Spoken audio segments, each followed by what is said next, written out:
¿no? De chancado. Pero este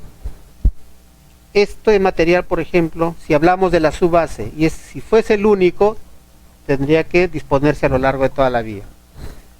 En algunos casos será un tramo. Entonces lo que representa este gráfico. Por ejemplo, si hablamos de un tratamiento superficial doble, por ejemplo, acá estoy identificando de qué cantera, de una cantera identificada con color azul para este tramo, porque acá hay el kilómetro 170 al kilómetro 270, son casi 100 kilómetros, miren, todo esto de acá. Entonces, la cantera azul, llamemos por colores, va desde una progresiva hasta un cierto tramo, y acá igual. En el primer tramo para base, por ejemplo, no estoy utilizando una sola cantera, miren, tengo diferentes canteras, por los colores. Cada color es una cantera. ¿Por qué se está dando eso? Por la proximidad, por la distancia. No me conviene llevar la cantera azul seguramente acá, pues. Sería muy carísimo. Entonces un proyecto tiene que tener esto, tiene que identificar, ¿no?, para diferentes partes del pavimento de dónde voy a llevar el material. Sobre esta base yo determino, pues, la ubicación de la cantera morada. ¿Cuál es la distancia con relación a este tramo? Agarro la mitad y calculo esa distancia media. Y con esa distancia media determino el costo del transporte por kilómetro. Entonces, acá se resume la aplicación de los materiales de cantera. ¿Algún comentario acá respecto a materiales, al aprovechamiento de materiales?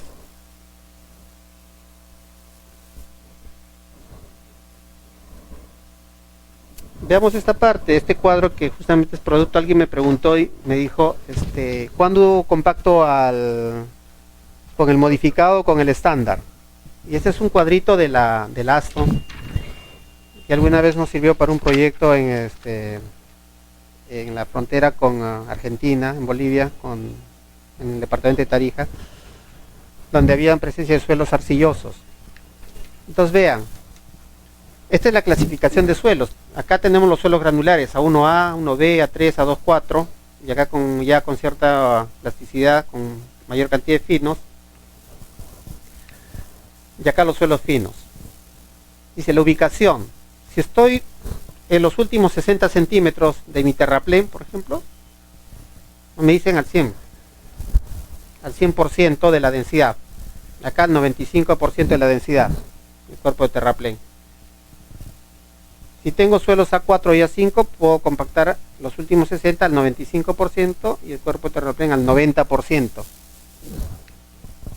Tengo suelos finos arcillosos, los últimos 60 al 100%, y acá al 95% el cuerpo del terraplén. Pero ojo, ¿qué es lo que está variando acá a la derecha? El tipo de ensayo de compactación. El T180 es el Proctor modificado y el T99 es el estándar.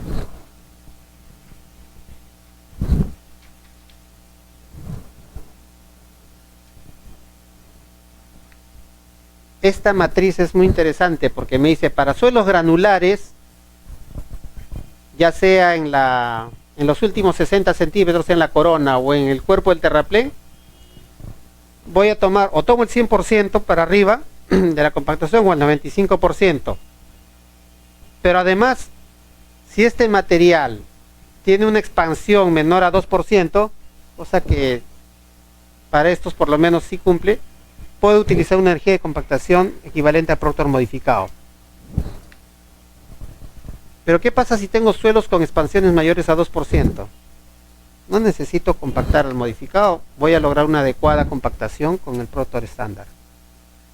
Y era el ejemplo, acá por ejemplo, miren, para suelos finos, ya sea con menor a 2% o mayor a 2% de expansión, es el estándar el que aplica para estos suelos. Entonces si tengo una arcilla, le meto mi rodillo pate cabra, ¿no es cierto? Entonces, por más energía, mayor energía de vibración, de compactación que apliquen, no significa realmente que voy a lograr una compactación, que voy a mejorar. Lo voy a esponjar, se va a acolchonar. Entonces, y utilizando este criterio, logramos sacar adelante ese proyecto en esa zona donde había bastante arcilla. ¿Por qué? Porque la especificación hacía referencias de manera general al Proctor modificado.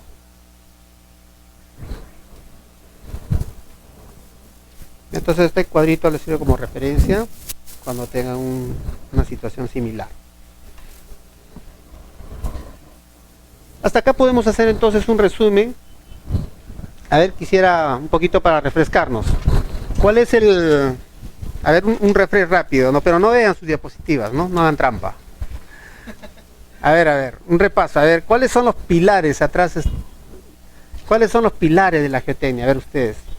¿En qué se apoya todo esto que estamos viendo para poder identificar, caracterizar qué se requiere?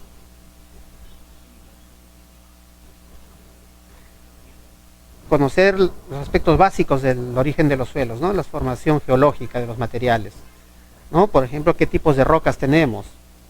Eso es básico, ¿no? Tenemos rocas sedimentarias, rocas ígneas y las rocas metamórficas, ¿no? O sea, que ha sufrido cambio de ¿qué? Una roca sedimentaria ha podido sufrir un proceso metamórfico, ¿no? De cambio, alteración. Una roca ígnea también. ¿Cómo se forman las rocas sedimentarias, por ejemplo? ¿Se han preguntado?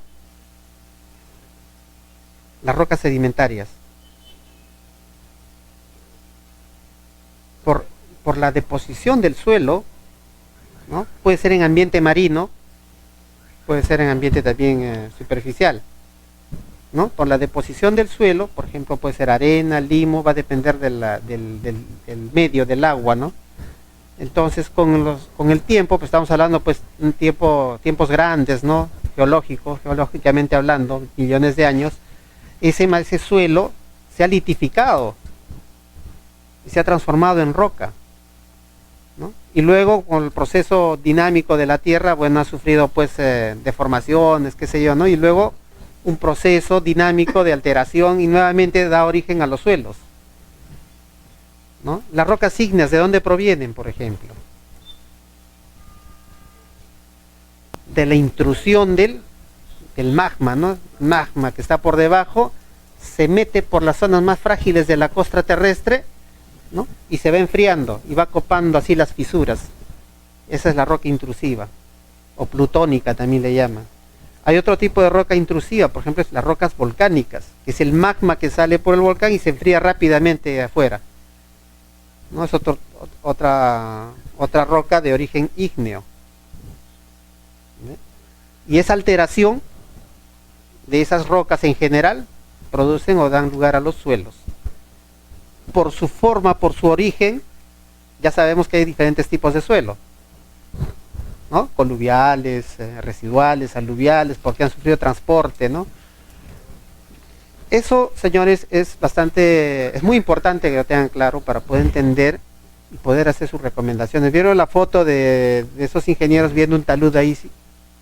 Si no tienes lo básico, no vas a hacer nada, ¿verdad? Entonces, por lo menos tiene que haber una idea de los conceptos básicos de la formación de los suelos. Entonces, ya sabemos que los pilares es uno, los fundamentos teóricos son muy importantes. Muchas veces se escucha frecuentemente en campo a los ingenieros de terreno decir, otra cosa es la teoría, no, la práctica es diferente. Otra cosa es la práctica. Es verdad, desde el punto de vista práctico de ejecución de obra, hay otras consideraciones, pero justamente yo creo que la teoría y la práctica van de la mano, se complementan. La teoría en realidad ha salido de la prueba y error de la experimentación en campo, ¿no? Y sobre esa base se ha elaborado, ¿no? Un modelo, un concepto teórico del comportamiento de los materiales. Entonces ambos van de la mano. Y justamente eso es lo que ha conllevado, pues, al desarrollo tecnológico, ¿no? La teoría de la mano con la práctica. Entonces no pueden estar totalmente aislados. Es otra cosa que cuando se quiere aplicar el concepto de que otra cosa es la práctica y quieres hacer lo que tú quieres sin respetar las especificaciones, ¿no? Y muchas veces, lamentablemente, muchos contratistas lo que hacen es eso, tratar de optimizar sus recursos evitando compactar bien o evitando procesar bien un material. ¿no? O queriendo utilizar un relleno, un material que no cumple con ciertas especificaciones. No, estos ingenieros que han diseñado no saben, son muy exigentes, se cuidan demasiado, ¿no? Y así que ponen el material que creen que es adecuado según su experiencia. Es algo similar a los maestros de obra, ¿no? Cuando construyen, no he construido como 50 casas y no ha pasado nada, ¿verdad? Siguen construyendo mal. Exacto, hasta que ocurra algo, pues, ¿no? Y después dicen, no, los constructores dicen, yo he cumplido, el diseño estaba mal, ¿no? Entonces, yo creo que tiene que haber cierta mesura en ese sentido.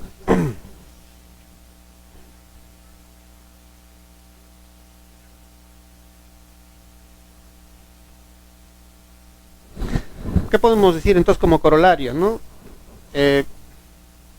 Hay varios puntos de los cuales necesitamos evaluar a lo largo del trazo como material de aprovechamiento, con fines de cimentación, de evaluación de taludes y para el diseño de estructuras de contención y sostenimiento, túneles, anclajes, sostenimiento de taludes, o sea, estabilización de laderas. Entonces, como hemos podido apreciar hasta ahora, es muy importante la geotecnia por las diferentes aplicaciones que hemos descrito, ¿no? En la definición como proyecto y también durante la ejecución como resolución de problemas.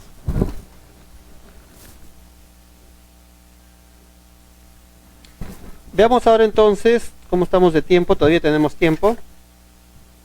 Las consideraciones desde el punto de vista de la cimentación de estructuras.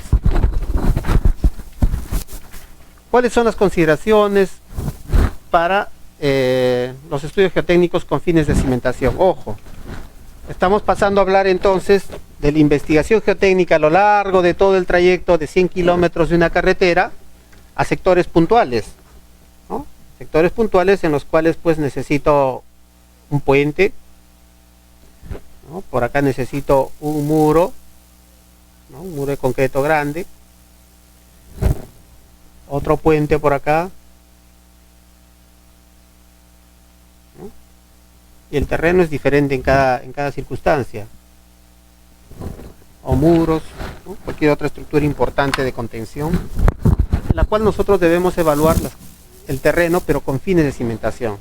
Y es muy similar a lo que pasa en edificaciones, ¿no? Entonces, ¿qué es lo que tenemos que hacer primero?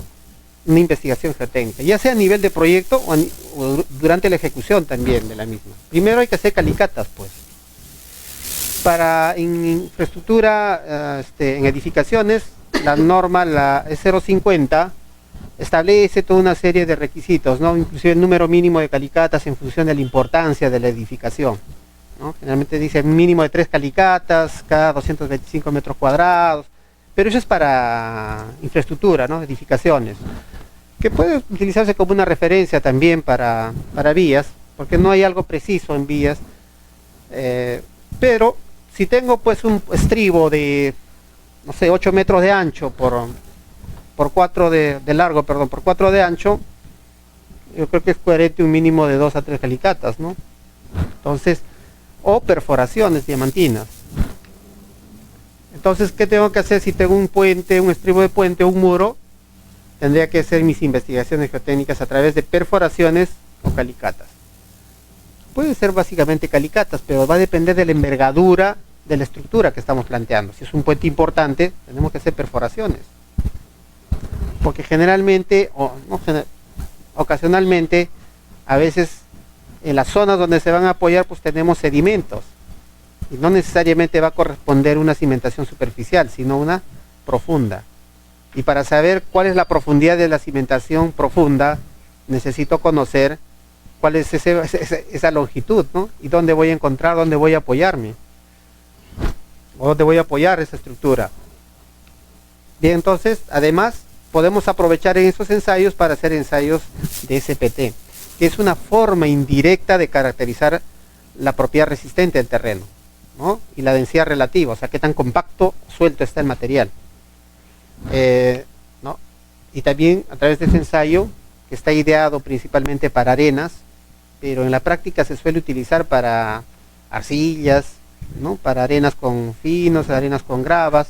Hay que tener cuidado cuando se utiliza para gravas o suelos donde hay presencia de gravas, con diámetros mayores al tamaño del tubo, porque el tubo golpea, la cuchara, ¿no?, o el cono PEC golpean en la piedra y parece que hubiese rechazo del terreno. Y dicen, caracterizan, ¿no?, el número de golpes de SPT es mayor a 50, rechazo todavía. O sea, es un material competente, pero podría tratarse pues de gravas, de piedras, de cantos que están así sueltos totalmente, ¿no? Entonces, hay que tener cuidado cuando se trata de materiales granulares gruesos, como gravas o cantos. Este tipo de ensayo está dado principalmente para arenas. Los ensayos geofísicos, como había hablado, de manera complementaria para caracterizar un área mayor. Porque si bien el ensayo de perforación calicata te dice cuál es la característica del terreno en una zona determinada, con la geofísica yo puedo extrapolar y tener una idea si el terreno es el mismo en la extensión de interés, ¿no? Luego, los ensayos de laboratorio. ¿Qué ensayos voy a realizar? Eso es importante tener claro. Pues no se trata de decir, es como cuando ustedes van al médico, ¿no? Si están mal no sé, del estómago, entonces harán pues, o del riñón, por decir, entonces el médico seguramente va a pedir un ensayo de orina. Entonces tiene que estar relacionado con el fin, con el objetivo, ¿no?, de identificar cuál es el problema. ¿Qué quiero yo en este caso? Quiero determinar la resistencia al corte, o sea, la capacidad de carga del terreno. Y para determinar la capacidad de carga del terreno, ¿qué necesito? ¿Qué ensayos me determinan la capacidad de carga?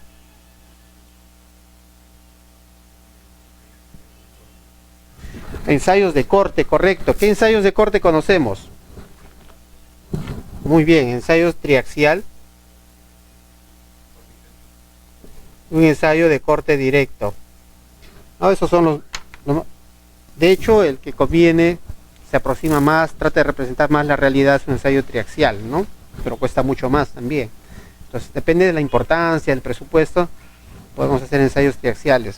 Pero si es un ensayo, si es un proyecto pequeño, podría bastar con un material, con un corte directo. Sin embargo, el corte directo también no admite tamaños mayores de partículas, ¿no?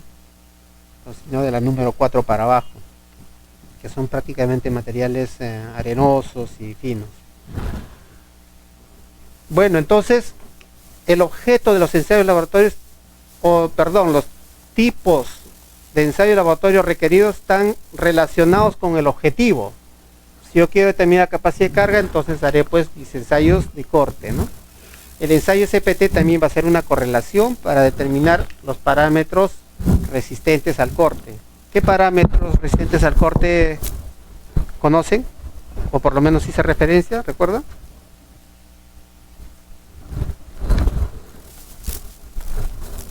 Si tengo este terraplén y puede fallar a través de acá, podría venirse acá.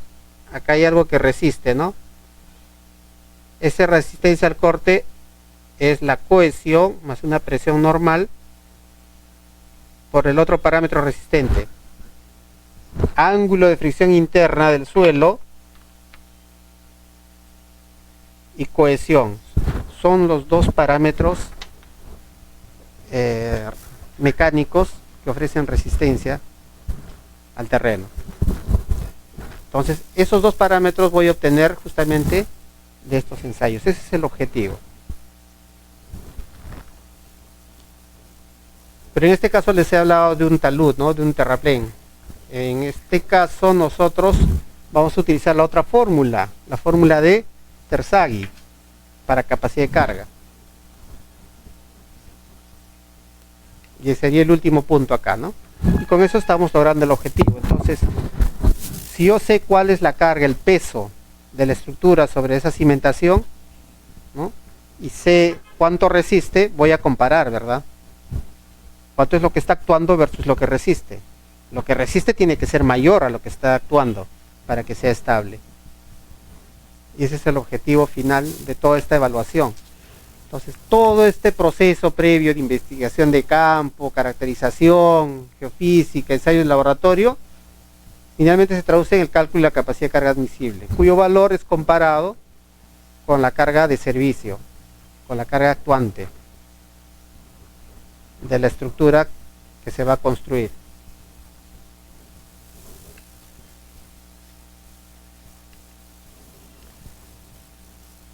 Entonces, además hay otro aspecto, ¿no? Para el comportamiento satisfactorio de las cimentaciones debe cumplir dos criterios básicos. Uno es la resistencia, o sea que el terreno, si bien es resistente, pero puede sufrir deformaciones, ¿no es cierto? A ver, voy a graficar un ejemplito sencillo. Si alguien me aplica una carga acá de 1 kilo, no pasa nada. Si ponen 2 kilos, tampoco. 3, 4, 5 kilos, probablemente ya voy a demandar mi mayor esfuerzo para poder resistir. Pero en la medida que aplican mayor carga, ¿qué está pasando con mi masa? ¿Se está deformando o no? Se está deformando.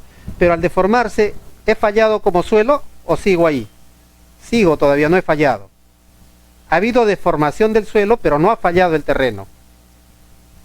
Entonces yo tengo que controlar dos cosas. Uno, la resistencia del suelo, que no falle por corte. Y el segundo aspecto es que si bien no falla, pero tampoco pues debo permitir que se deforme mucho. Porque si se deforma mucho, ¿qué pasa? Van a haber asentamientos probablemente diferenciales, ¿no?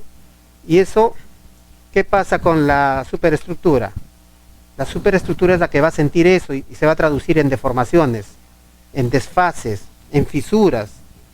Entonces, por un tema de servicio, por un aspecto de serviciabilidad, ya hay que limitar la deformación. Entonces son dos aspectos. Nosotros no diseñamos, como ingenieros, ¿qué cosa es lo que tomamos en cuenta? Uno, que los materiales sean resistentes. Pero por otro lado tenemos que controlar las deformaciones, ¿no? Son dos criterios que manejamos, porque no interesa solamente que sea totalmente resistente. Necesitamos que además controlemos la deformación. Acá, por ejemplo, en este edificio, el suelo podría sentarse más de lo debido, pero no necesariamente la estructura va a colapsar. Pero sí podría traducirse en que la ventana y las puertas se descuadren, en algunas fisuras diagonales en los muros, por la tracción diagonal, ¿no? Se ocasionen.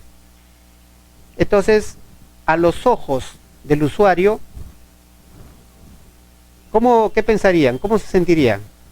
Uy, esto no es estable, ¿no? ¿Está cumpliendo su objetivo a la edificación de servicio, de brindar confort, seguridad? No, justamente por lo que estamos viendo. Y la idea es esa, no solamente es que sea resistente, sino que también cumpla con la función para la cual ha sido diseñada. Entonces, y eso es en todo, ¿eh? Como ingenieros nosotros verificamos dos cosas, resistencia y deformaciones de manera general. En el caso de cimentaciones, la resistencia al corte es la que estamos verificando y de la cual hemos estado hablando, y además verificamos por servicio. Básicamente, ¿qué cosa verificamos en el suelo por servicio? Las deformaciones, ¿ya? Entonces, ¿qué tipos de deformaciones existen? ¿Perdón? Claro, diferencial en realidad es la forma como se asienta. Por ejemplo, un apoyo con relación a otro, y la estructura está conectada sobre esos dos. Entonces, si uno se asienta más que el otro, hay un delta entre ellos. Ese delta entre la luz se conoce como... asentamiento diferencial es simplemente el delta. Si divido entre la luz que los separa, ya se conoce como distorsión angular, ¿ya? Pero solamente el delta, este se asienta un tanto y este se asienta otro tanto, ese delta es el asentamiento diferencial. Ok, eso es justamente lo que causa pues problemas de serviciabilidad. Estábamos entonces, si hablamos de verificación por servicio, estamos hablando de básicamente deformaciones. Y en caso de suelos estamos hablando de asentamientos. Y luego, ¿qué tipo de asentamientos existen? ¿O qué tipos de asentamientos se dan? Va a depender del tipo de suelo. Si es un suelo arcilloso, si es un suelo granular. Entonces estamos hablando dos cosas. Uno es una verificación por resistencia.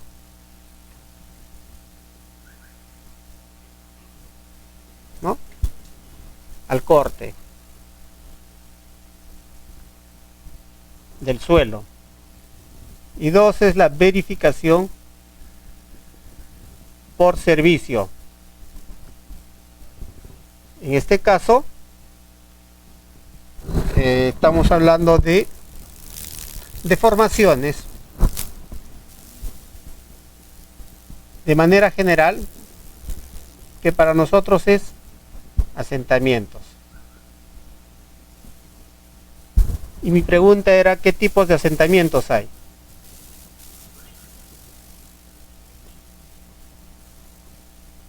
Y yo les dije, depende del material.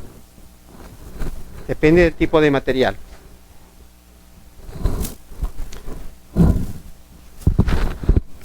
Voy a ampliar esto un poquito más adelante, pero antes de entrar justamente a cómo calculo la capacidad de carga y qué tipos de asentamientos hay y cómo evalúo los mismos, es importante ustedes que sepan qué enfoques de cálculo